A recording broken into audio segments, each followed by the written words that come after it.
So I am sitting on the floor of the playroom because this is the only place I have to record right now in my house. So welcome to my playroom. Today, we are going to be talking about healthy food first policies in schools. So this is when a school like lunchroom monitor or teacher or administration or even school district requires kids to eat certain foods that are healthy, like their sandwich or fruits or vegetables, before they eat certain foods that aren't healthy, like cookies, crackers, chips, whatever. And this is even if it's sent in a lunchbox, not just from the school lunch line. So here's my thoughts about that. Hi, my name is Dr. Taylor. I talk about healthy relationships with food for kids, and I love talking about food policies in schools and how we talk to our kids about food. It's probably not going to surprise you to say that I do not like these policies at all. I don't think that schools should be dictating what order kids eat their food in, whether it's from a lunchbox or a lunch line. Okay, so I'm going to talk about a couple reasons why, and then I'm going to talk about research behind each of those reasons. Point one, pressuring kids to eat certain foods makes them like it less. So I think the intent behind the healthy foods first policy is that kids will eat more vegetables and fruits and that sort of thing. And in the short run, maybe it might affect that immediately. But in the long run, we are going to create kids who don't like those foods as much. And are they going to eat more of those foods? No. So this policy has counterproductive effects on getting a kid to eat more of healthy food. Don't like that. I think that alone is enough to say this is not a good policy, but we're gonna keep going. Number two, pressuring kids to eat can increase the likelihood that they're gonna eat in the absence of hunger. We want kids to listen to their body cues, including their hunger cues, so I wanna avoid anything that's a detriment to that. Now I wanna add here, eating in the absence of hunger is not always a bad thing, but if we have information that policies in schools can potentially contribute to that, I think that's a policy we should avoid. Point number three, I'm gonna put up an article here. In kids who are picky eaters, pressuring them to eat can exacerbate those picky eating behaviors. And oftentimes it's gonna be the kids who are selective eaters or who have pediatric feeding disorders that are gonna be impacted most by these policies. Maybe their preferred or safe foods are more high sugar foods. Maybe they struggle with healthy foods. And so they're probably gonna be the target of teachers or school lunch monitors who are gonna try to enforce these policies. Number four, in kids who have anxiety, pressure to eat can increase emotional eating. Is emotional eating always bad?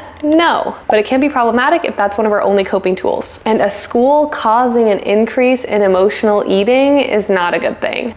I want schools to support kids in listening to their body and fueling their body. Now we also have, I guess this could be number five, we also have research that pressure to eat can increase the risk for disordered eating in college students. I haven't found any research that specifically correlates those two things in kids, and it's possible that that association would also exist in the school setting. Okay, and last point here, number six, kids will generally eat less just in general when they are pressured to eat. This is especially problematic if you have a picky eater, if you have a kid who has medical issues, if you have a kid who has pediatric feeding disorder, if you have a kid who has ADHD and is on medications and is struggling with weight gain. We don't want to cause any more difficulties with growth and weight gains due to school policy. Okay, my battery died, but we are back. We are back. So we know we have lots of documented and potential negative outcomes from a healthy food first policy. What we don't know is if healthy food first policies have beneficial effects, if they help improve our kids' health in some way, if they increase the veggie intake, if they increase the fruit intake. We don't know any of that. Here we have a policy that's being implemented in schools with research to show potential negative outcomes and no research to support any theoretical positive outcomes. I don't like this. I think if we're implementing nutrition policies in schools, they should be evidence-based, and a healthy food first policy in schools is not evidence-based. From what we can gather from the literature, this policy likely doesn't have the effects that we think it's going to have. And also, I want to add another point here. When we're telling kids to eat healthy food first and unhealthy food later, we're kind of telling them that the healthy food is better for you. We're saying this is good food, and the unhealthy food is not as good for you. It's bad food. And we're categorizing food into these two groups. That's called dichotomous thinking related to food. And dichotomous thinking is very commonly found in people who have disordered eating and eating disorders. I don't like this way of categorizing food. The human brain is so tempted to categorize things into two buckets, but food is like a spectrum. It's not black and white. It's just all gray. So when we're talking about food, instead of categorizing it into two things, we should be using descriptive and objective language about the food, not this categorizing. I digress a little, but I think think that's an important point. It's definitely related to the healthy food first policies. So what should you do? If your kid's school has this policy, it is definitely something that I recommend speaking up about. And I have 2 resources for you. One is a letter that compiles all of the information that I said that you can send to your kid's school. I encourage you to edit it. It does have a blurb at the beginning that says like why you might be concerned about this policy as a parent, and an optional second paragraph that includes all of the research if you think that that would be helpful for your kid's school. So you can find the link to that in the description. Now, resource number 2 is a card to attach to your kid's lunchbox. Let me go get it for you so I can show it to you. Okay, I'm just like behind in everything right now, so I haven't yet laminated this card, but that's my plan, is to laminate it and attach it with a ring to my kid's lunchbox. Here's what the card looks like.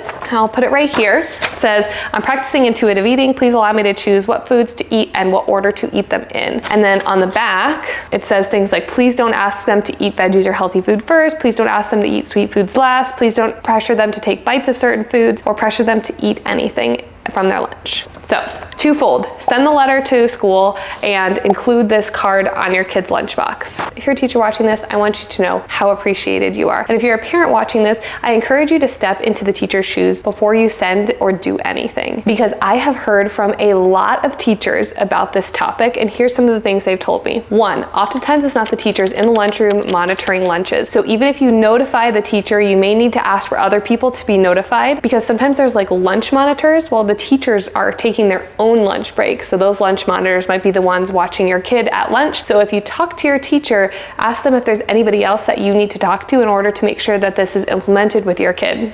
Number 2, if this is a school-wide or district-wide policy, your teacher may not have a choice in the matter. Sometimes teachers are just as frustrated and upset about these policies as you are. Sometimes they ignore the policies and don't implement them because they disagree with, but sometimes it's required of them. They have to do it. It's part of their job, even if they don't like it. So in that case, do talk to your teacher first, but ask them, who can I talk to make a change here? You may need to go to admin, the principal, or even somebody at the school district to make a change regarding the school policy. Basically, consider the teachers your ally in helping your kids have a healthy relationship with food, and know that they may also be struggling with these policies from their own perspective. And I guess one more thing about the schools, usually I find that these are well-intended policies. The school is trying to help your kids be healthy, and this is how they think they're gonna achieve that. It's misinformed, and that's wrong, but usually it's well-intended. So just keep that in mind too. But that doesn't mean you shouldn't do anything about it.